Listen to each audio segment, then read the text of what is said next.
Okay everybody, it's like my third time making this video. I finally just said screw with the iPhone and grabbed this camera we have.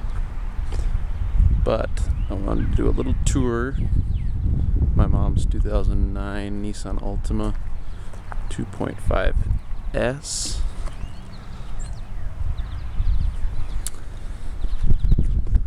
This is kind of like our family's beater car, I guess you could say. I hope the screen doesn't come out like purple, but we'll just have to experiment with the camera. It's got 16-inch wheels, 215/60 16 tires. It's kind of like the Nissan gray color, storm gray I think it is, but not a bad looking car, kind of aggressive looking.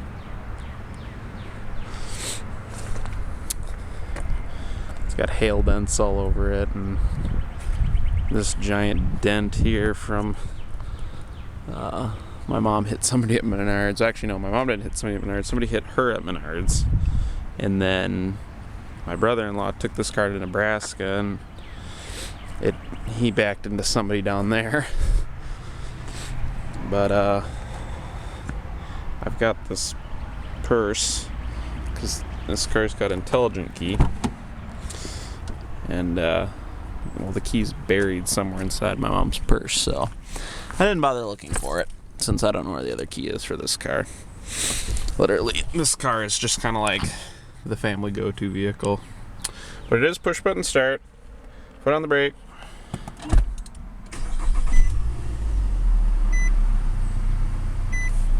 Starts up nicely.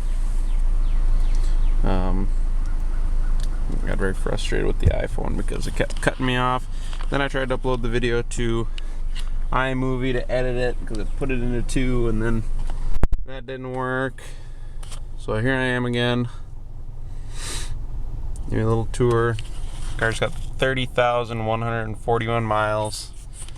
They haven't really been easy miles because I am very mean to this car. And it's not that I don't care about it, it's just that I just drive it, man. And it's a lease, so it just kind of gets driven. I'll give it a little rev. No limiters on these. I like this motor. It's kind of a revy motor. It's the QR25. 175 horsepower, 175 foot-pounds, which is definitely unique in a 4-cylinder to match those up. This car is kind of a base model. It has one option group thing.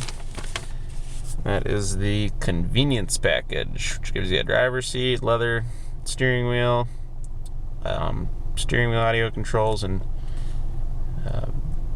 vanity mirrors, lights, you know.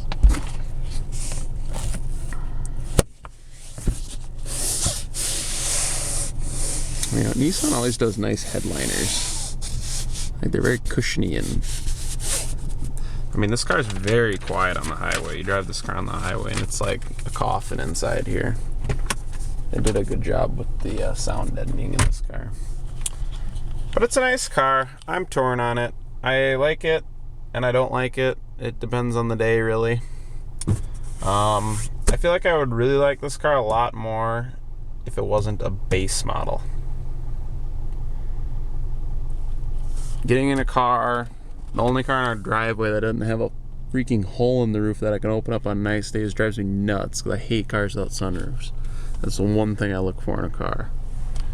The fact that you can't get satellite radio on the base model drives me nuts too, because I like satellite radio. I wish this had the upgraded Bose stereo. It doesn't. It's just got the standard radio, which isn't bad, but I definitely feel like I've blown out speakers because I don't know. We'll see.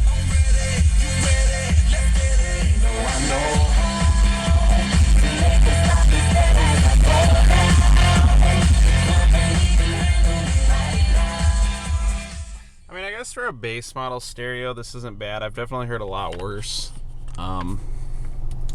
Camrys, Hondas seem to not like my musical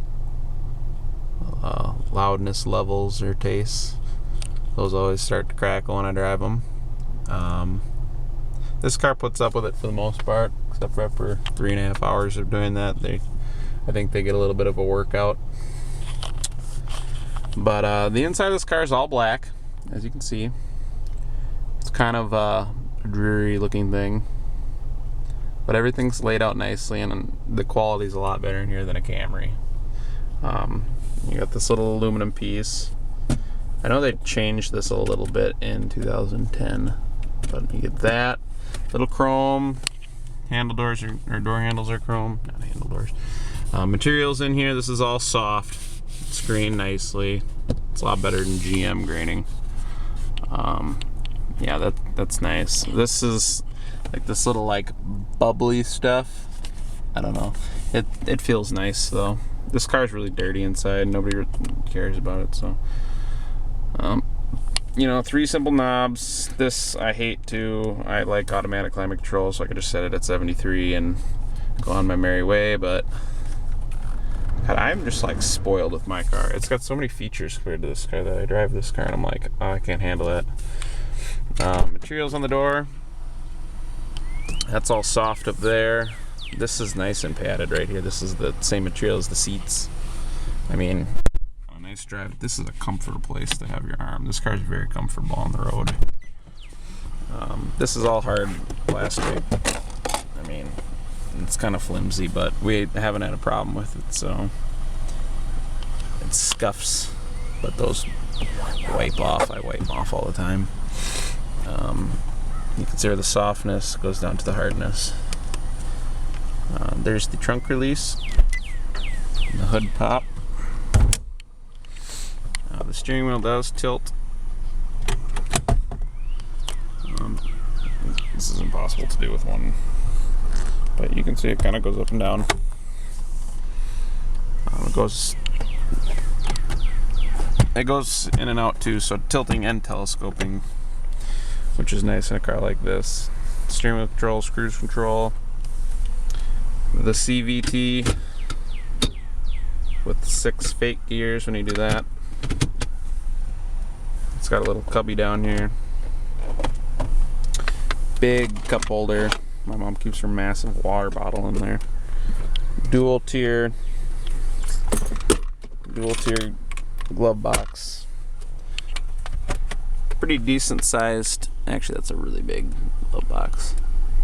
You can shut off the trunk switch. That is hard plastic too. Everything fits together pretty well in this car though. I never find things in this car that are fit together poorly. Like, the fit and finish is pretty good in this car. Back seat materials are the same. This is a very big back seat. I have the seat all the way back where I drive it, and I still have plenty of room. It's a huge back seat in this car. Decent amount of headroom. The gaps on the pillars are the same all around. I mean, the fit and finish is pretty good in this car. A little bit of shaving right on there, but who the hell's gonna fucking sit back here and be like, oh, there's a shaving up there? I don't really care, whatever. 2 speakers back there, 3rd brake light. The back seat, 60-40 splits. Just by pulling these. Huge trunk, tons of space. I can fit a lot of crap in here. I hate these hinges though. God, that drives me nuts. When you're trying to pack something, you stick something over there and then boom, oh shit, I gotta rearrange. God, it pisses me off. I like the hood struts better, but you can't have everything, I suppose. Or you can try, but probably won't happen for the price you want it to. And on the headlights, this car does not have fog lights. That's part of the SL package. Came with halogens. I stuck HIDs in because I hate fucking halogen headlights. No hood struts. It's got a prop rod. QR25 motor, again, 175 horsepower, 175 foot-pounds of torque. It's a good motor. It's never given us any difficulties, and I drive the crap out of this car. Like, I drive this car like a rental car, which is kind of what it is. You got your little trip deals there. Gets great gas mileage. It's rated at like, what is it, 23, 30 something? Yeah, 23, 31. But we've gotten upwards of 35, 36 on the highway with this car. It was a $23,620 car. But we leased it for zero down, $300 a month, which was what my dad was looking for. He wanted the cheapest one, just so we get the cheapest payment, because we were coming out of a 2008 G35X Sport model, and yeah, that was like $500 a month, and he wanted a cheaper payment. So, but yeah, this car, like I said, drives me nuts some days, love it others. Yesterday was more of a love day. That's why I figured I'd give it a proper tour today, since I haven't done one yet. I think the only thing I have on my YouTube channel with this car is a 0 to 60 video. Oh, and maybe racing my friend's Grand Prix in Fargo, but I'm not in Fargo right now. But this car, I don't know, it must be a factory freak or something, but this is a very fast family car. I don't get how it's so fast for a family car. Like, it's not, I guess it's not like a rocket ship regardless, but it's definitely quick. Like, last night we were coming back and I was following my friend Mitch in his 2012 Ford Fusion 2.5S complete base model. It's just like this car with the 4-cylinder though. And I had my friend Brad in here, and we kept hitting the stoplights with each other. We may have done a few little pulls against each other to see which four-door family car was the quickest.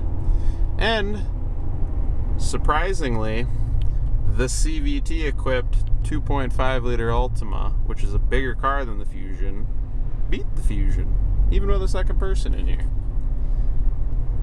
And he didn't even get it off the line. This car's got enough torque that it just started picking up and just started pulling away.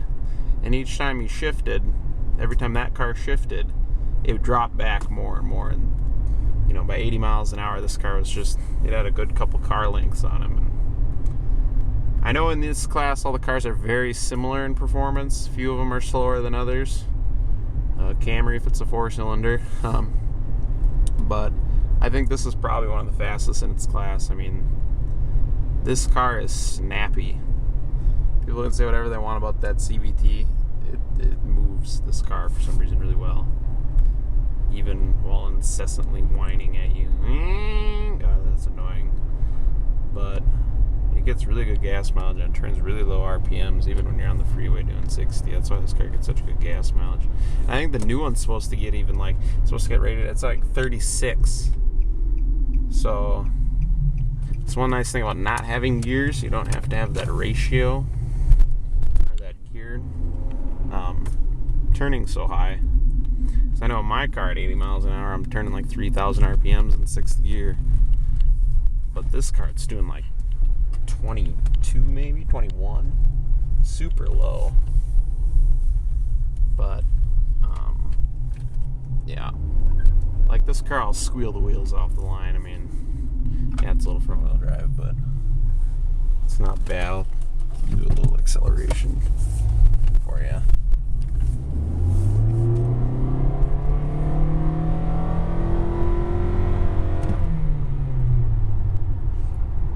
I mean, it has no problems picking itself up to speed. That is for definite sure. Especially a little 2.5 liter motor. This car, like, never ceases to amaze me, because it does everything we want it to do. I want to find so many things to hate about this car, but the only thing I can find that I hate about this car is the fact that it has no options. So I hate not having a hole up there to open up, and there's a missing button there. I need it. I love sunroof so much. Mine is open all the time. But if this car had options, I have a feeling that it would be a much much higher list like car in my garage that I like. Like this car has never given us a problem at all in 30,000 miles. No, wait, I take that back. The car did have a little bit of a clunk, so I took it in and they found out that it had a failed engine mount, but I guess that was it. That was it, yeah. Other than that, she runs like a champ, especially considering I beat the hell out of this car. I don't drive it nice. It's constantly getting floored.